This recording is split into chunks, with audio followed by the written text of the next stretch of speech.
Today we're headed up to the mothership, BBS headquarters, to pick up the LMs.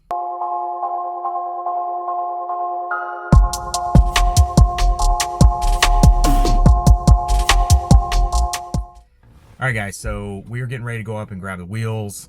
Luckily, I live in Atlanta and the BBS headquarters is pretty close, like 45 minutes from where I'm at, up by Road Atlanta. So we're gonna go up there and pick them up in person. Really two reasons to do that. Number one, this is one of the first items I ordered on the build. If you go back to the first video, I talked about the fact that I wanted to switch out the Apex Arc 7 square setup.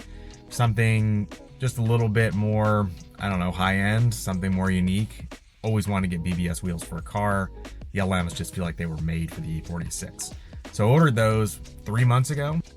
3 weeks ago, they reached out and said, hey, the wheels are delayed. They haven't even hit the water yet, and it's gonna be pretty late. Major bummer, but to their credit, Supreme Power and BBS got together and said, hey, you know what? We're gonna air freight them in. You're in Atlanta, you're close to the warehouse. I'm assuming that's their logic. So they actually cover the cost of that, which is amazing. So again, huge shout out to them. But anyway, I'm gonna go pick them up because they are here finally after a long wait, which is super exciting.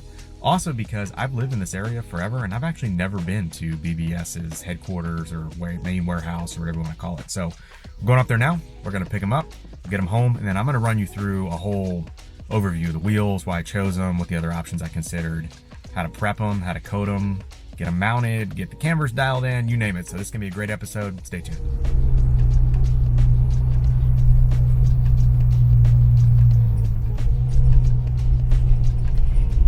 And we are here.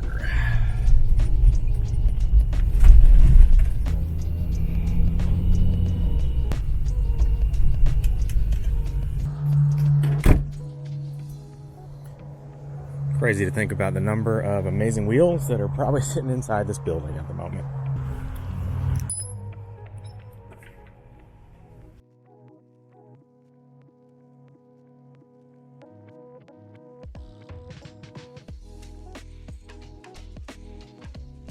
All right, so once we've got the tires installed, there are a few things I always do to new wheels and tires before I put them on the car, something you want to do up front, and I'm going to walk you through it real quick.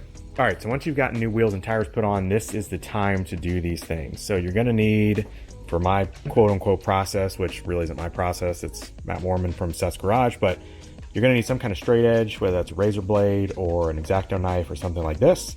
You're going to need Carb Pro Eraser or some type of isopropyl alcohol-based cleaner. You can use something like Panel Wipe as well.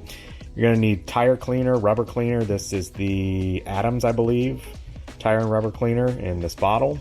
And then you're going to need some kind of coating. Now, G-Technic does make a wheel-specific coating, C5. I've used that on all my wheels prior. Going this one with the BBS, I want to try what I think is going to be an upgraded technique, if you will, with Crystal Serum Light, CSL, and then X over top. So basically the same thing used on the paint, same thing that we did the paint correction and ceramic coating on for this car. We're going to put on the wheels. Should give us extra protection for sure because, I mean, XO is another layer. C5 is a one layer step. So let me walk you through how we use all this stuff, but it's pretty easy. You're going to use this to denib the tire. If you think about tires that come with like those little tiny nibs that come off, so we want to take all those off just to get a clean look. Then we're going to clean the rubber, get it back to factory, if you will, because it's been dirty and all that kind of stuff in transport. We're going to clean the wheels themselves once they are mounted. That is the important part because they've got to put the wheel weights and all that to balance the tires. And if you have coating on there, the wheel weights will fall off, especially if you drive aggressively. So after they've been mounted and balanced at the tire place, then you come back with a racer, clean everything down, the soap they use to mount the tires, any kind of like factory residue that might have come on the wheels from the factory, things like that. And then we follow our standard procedure for CSL and XO. So I'm not going to show you like every step at length, but I will just show you a little gist of like the denibbing and the tire prep and that kind of stuff. Then we'll get the wheels all set, we'll mount them, then we can start dialing in the spacing with the spacers, the camber, get that fitment just right.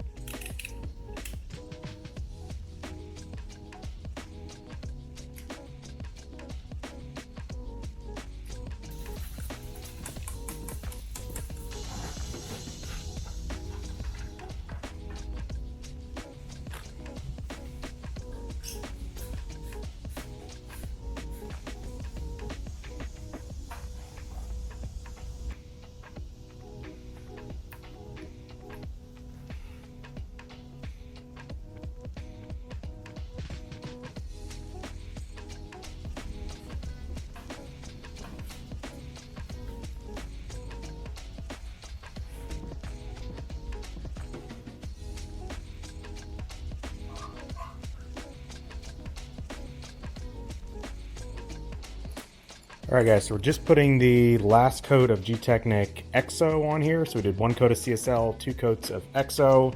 There's wait times between these, so it's a little bit of a time consuming process, but that's okay. I've also started to load in these blue center caps. Really like the look of that. So again, I chose those to match the accent seatbelts that we did through Seatbelt Planet, in addition to what I plan to do with brake calipers. So once we get the last coat of EXO, we're gonna be ready to mount these. This is where we're gonna work on fitment.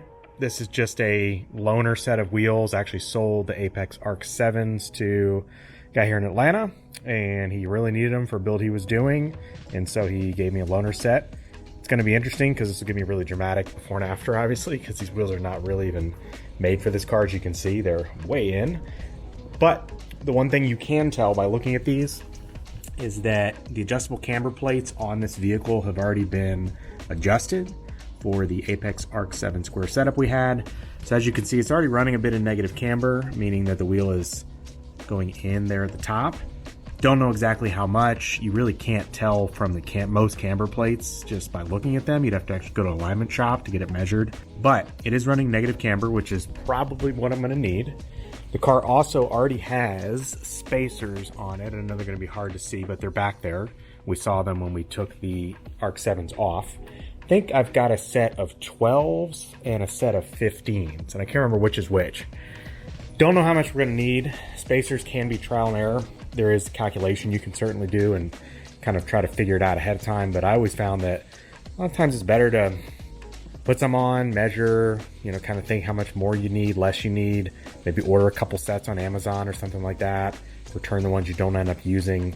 So I think trial and error is the best way to get that really, really tucked, tight look. So we're gonna get these finished, then we're gonna start swapping these out. We'll start to play with spacers, we'll start to play with camber, and just get them dialed in. So, you know, there's a lot of videos on that process and how to use adjustable camber plates, things like that. I might touch on it here and there as I kind of go through the process, but in general, I'm gonna show you guys what these look like on, give you kind of the cinematic overview of the transformation with these awesome LMs, and that'll be a wrap for this project.